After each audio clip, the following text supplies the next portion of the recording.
WhatsApp everyone, welcome back to the channel. आज हम शुरू करने वाले हैं टर्नओवर रेशोज के क्वेश्चंस, जिसमें मेनली आज इन्वेंट्री टर्नओवर रेशो के क्वेश्चंस ही हो पाएंगे क्योंकि वो सबसे बड़ा रेशो है।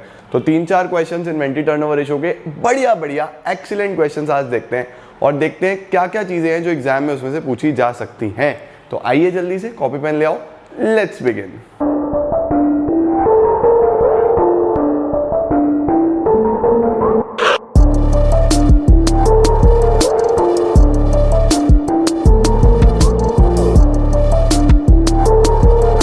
तो गाइस क्विकली ये क्वेश्चन चेक करो कि किस तरीके से आप लोग इसको कर सकते हो। क्या क्या दिया है आप लोग को क्वेश्चन में। सबसे पहले क्रेडिट सेल दिया है 2,70,000 rupees, cash cell 150,000 rupees, return inward का मतलब क्या होता है? रिटर्न इनवर्ड का मतलब होता है sales return. Return inward means sales return. Opening inventory, closing inventory यानी ओपनिंग और क्लोजिंग स्टॉक दिया हुआ है। GP ratio 25%। अब देखो अगर कभी भी जीपी रेशो दिया हो या जीपी इज 25% दिया है तो ये 25% किसका होता है? हमेशा ऑन सेल। जीपी हमेशा किस पे होता है? सेल पे होता है। आपको कैलकुलेट करना है इन्वेंट्री टर्नओवर रेशो। तो इन्वेंट्री टर्नओवर रेशो का फॉर्मूला है CORFO यानी cost of revenue from operation divide by average inventory. चलिए जी, एवरेज इन्वेंट्री कैसे निकालेंगे? Opening plus closing upon 2। तो 55 प्लस 45 1,00,000 डिवाइड बाय 2, 50,000 रुपीज का एवरेज इन्वेंट्री आ गया। Average inventory is 50,000। Cost of revenue from operation का मतलब कॉस्ट ऑफ गुड्स सोल्ड। अब cost of goods sold निकालने का क्या तरीका बताया था मैंने आपको? COGS इज या तो सेल्स माइनस ग्रॉस प्रॉफिट हो जाए या फिर opening stock plus purchases plus direct expenses minus closing stock, इस तरीके का। तो हमें सेल्स तो गिवन है। सेल्स कितनी है जी? 270 प्लस 150 यानी कि 420। 420 माइनस 20, रिटर्न भी तो है, माल वापस भी तो हुआ है, वो माइनस कर दो। तो 270 प्लस 150 यानी कि 420 माइनस 20 यानी 4 लाख रुपए का सेल है।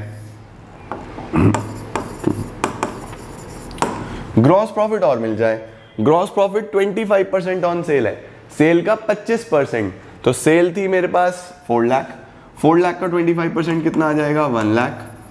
तो वैल्यू कितना आ गया COGS का? 3 लाख रुपए। 3 लाख का कॉस्ट आ गया, इसको यहां रख दो। आंसर आ गया हमारे पास 6 टाइम्स। साल में 6 बार इन्वेंट्री घूम जाता है, इसका मतलब लगभग हर 2 महीने में एक बार। ठीक है ना? होल्डिंग पीरियड पूछा नहीं था, पूछता तो हम लोग बता देते, बट इस तरीके से इसका आंसर आ जाएगा आपके पास 6 टाइम्स। लो सर, जल्दी से फटाफट स्क्रीनशॉट ले लो। एक अच्छा क्वेश्चन करते हैं। हो गया? इस क्वेश्चन को ध्यान से करना। देखो क्या दिया है हमारे पास, वही इन्वेंट्री टर्नओवर रेशो निकालना है। इन्वेंट्री टर्नओवर रेशो निकालना है, लेकिन 2 साल हैं। एक है 15-16, एक है 16-17। तो दोनों सालों का अलग अलग निकलेगा। इसको देख के कंफ्यूज मत होना। सबसे पहले तो अगर कभी भी 2 साल दिए तो दोनों सालों का अलग अलग इन्वेंट्री टर्नओवर रेशो निकलेगा।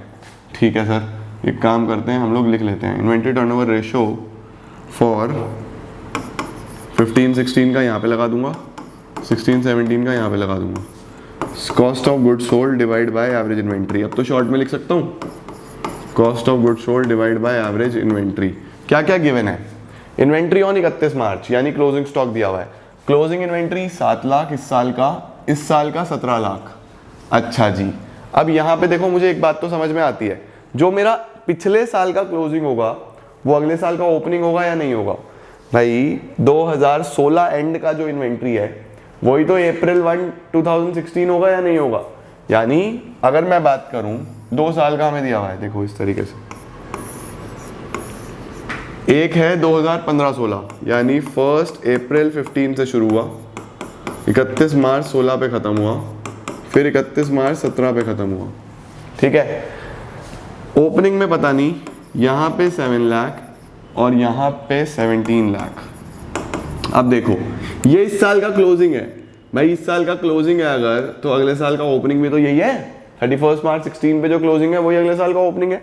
इट मीन्स कि यहाँ पे जो एवरेज इन्वेंट्री आएगा वो आएगा 7 + 17/2, 7 lakh + 17 lakh divide by 2, 7 lakh + 17 lakh divide by 2, 12 lakh रुपए। 12 लाख यहाँ का एवरेज इन्वेंट्री आ गया, 12 लाख इधर का एवरेज इन्वेंट्री आ गया। अब चाहिए मुझे इस साल का। इस साल का एवरेज इन्वेंट्री निकालने के लिए क्लोजिंग तो है बट ओपनिंग मिसिंग है। Opening plus closing divide by 2 करना है ना, ओपनिंग तो है नहीं। ओपनिंग के लिए एक हिंट दिया है, देखो in the year 15-16 inventory increased by 2 lakh. इस साल में इन्वेंट्री 2 लाख से बढ़ा है। अगर 2 लाख से बढ़ा है और 7 लाख हो गया बढ़ के, तो शुरू में कितना होगा सोचो। यहां तक आते आते आते आते आते आते कितना प्लस हुआ, 2 लाख, और प्लस होके 7 लाख हो गया। तो शुरू में इसका मतलब 5 लाख होगा या नहीं होगा। इनिशियल कितना होगा, 5 लाख होगा। तो यहां पे ओपनिंग प्लस क्लोजिंग कितना होगा, 5 लाख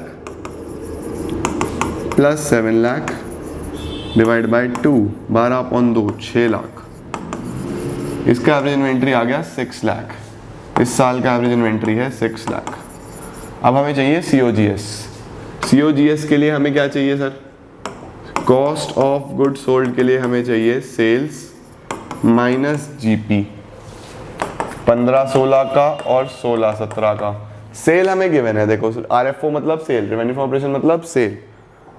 ये देखो ये RFO गिवन है ना, revenue from operation sale, 50 lakh और 75 लाख। इस साल का तो 50 लाख, अगले साल का 75 लाख। GP कितना होगा, ग्रॉस प्रॉफिट कितना होगा। सेल में से GP माइनस करना है। क्या GP के लिए कोई परसेंटेज गिवन है। GP is 25% on COGS, 25% on cost. Cost तो मेरे पास गिवन नहीं है, कॉस्ट ही तो चाहिए हमें यहाँ पे कॉस्ट निकालनी है। अगर कॉस्ट हो जाए तो बात ही क्या है। GP दिया है कॉस्ट पे 25%। अब ये तो गड़बड़ हो गया। अगर देखो मुझे सेल पता है और GP कितना है, 25% ऑन कॉस्ट। किसी तरीके से ये कॉस्ट ना होके सेल हो जाए। अगर सेल का होता तो सीधा सीधा निकाल लेते इस पे, लेकिन क्वेश्चन में ये कॉस्ट पे दिया हुआ है। अब अगर आप कभी भी ऐसे उलझ जाओ तो नोट करो एक फॉर्मूला बहुत बढ़िया। अगर कोई भी रेशो ऑन कॉस्ट x/y है, ऑन कॉस्ट x/y है, तो वो same ratio on sale x/x + y होता है। अगर कॉस्ट पे x/y है तो सेल पे x/x + y होता है। अभी बताता हूं कैसे। और अगर वही रेशो ऑन सेल x/y है और आपको कॉस्ट पे लेके आना है तो x/y - x होता है। ये क्या बात हुई सर, समझाता हूं। GP 25% ऑन कॉस्ट था ना, 25% ऑन कॉस्ट। क्या मैं 25% को 25/100 लिख सकता हूँ, यानी क्या मैं इसको 1/4 भी लिख सकता हूँ। ठीक है, तो इसको मैं यहाँ रख देता हूँ। ऑन कॉस्ट ये 1/4 है, हाँ या ना। ऑन कॉस्ट 1/4 आया ना, तो ये सेल पे कितना होगा कन्वर्ट कर लो, इधर ले आओ। x का वैल्यू 1, y का वैल्यू 4, 1/1 + 4, ये 1/5 ऑन सेल होगा। बात खत्म, काम खत्म। देख रहे हो शॉर्टकट।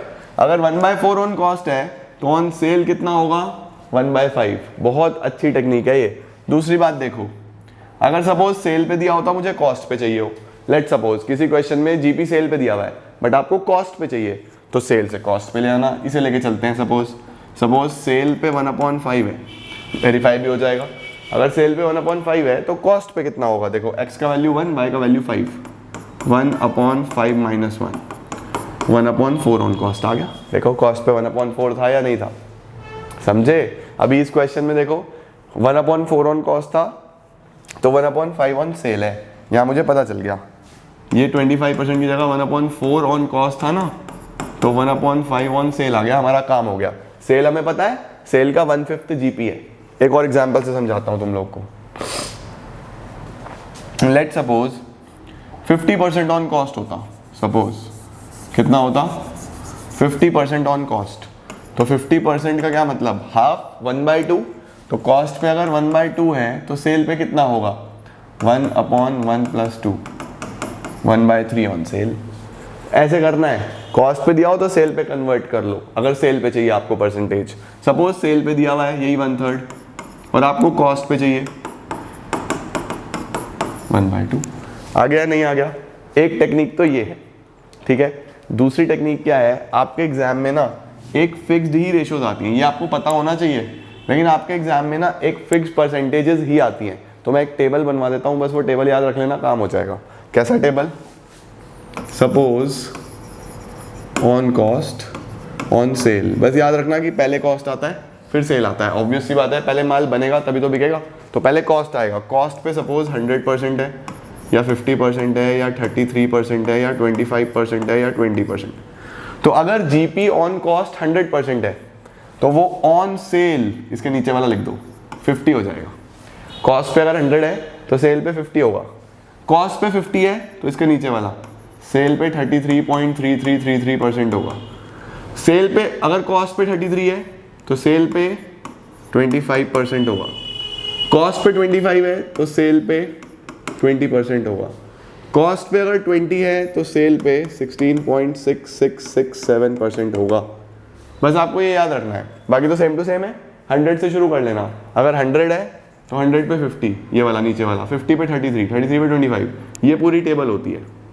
इससे बाहर एग्जामिनेशन में क्वेश्चन नहीं आता, यही आता है यूजुअली, ठीक है। 100% यही आता है, बट फिर भी अगर कुछ और आ जाए तो ये आपको पता होना चाहिए। अब देखो हमारे क्वेश्चन में 25% ऑन कॉस्ट था तो ज़्यादा टेंशन लेने की जरूरत नहीं थी।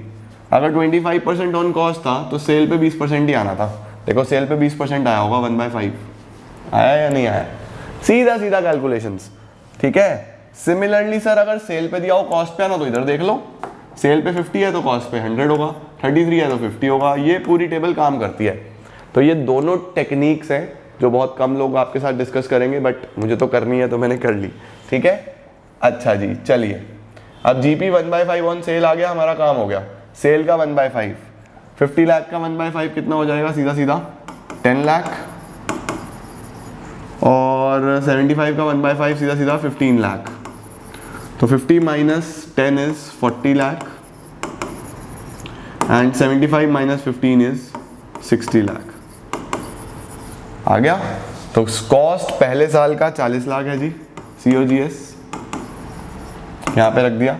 दूसरे साल का 60 लाख है, दूसरे साल का 60 लाख है। तो पहले साल का आंसर कितना आएगा, 40 / 6, 6.66 टाइम्स, और दूसरे साल का 60 / 12, 60 / 12, 5 टाइम्स। लीजिए, था ना एक्सीलेंट क्वेश्चन। तो इस तरीके के सवाल भी एग्जामिनेशन में आपसे ज़रूर पूछे जा सकते हैं।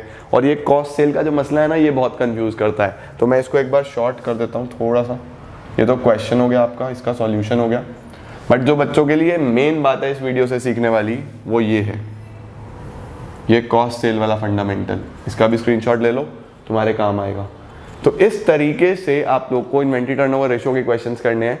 और भी बहुत सारे क्वेश्चन हैं जो हम लोग डिस्कस करेंगे अभी आने वाले वीडियोस में। तब तक आप अच्छे से प्रिपरेशन चालू रखो, और अगली वाली जो टर्नओवर रेशियोज है वो कंटिन्यू करते हैं कल की क्लास में। तो this is it for today guys. Hopefully आपको चीज़ें अच्छी लगी होंगी, ये कॉन्सेप्ट्स बढ़िया समझ में आए होंगे, और बहुत ही प्रोडक्टिव वीडियो है आज की, काम की वीडियो है। तो सभी फ्रेंड्स तक शेयर करना ताकि उनकी हेल्प हो सके। हो सकता है किसी को कोई नई ट्रिक मिल जाए। This is it for today guys, thank you so much.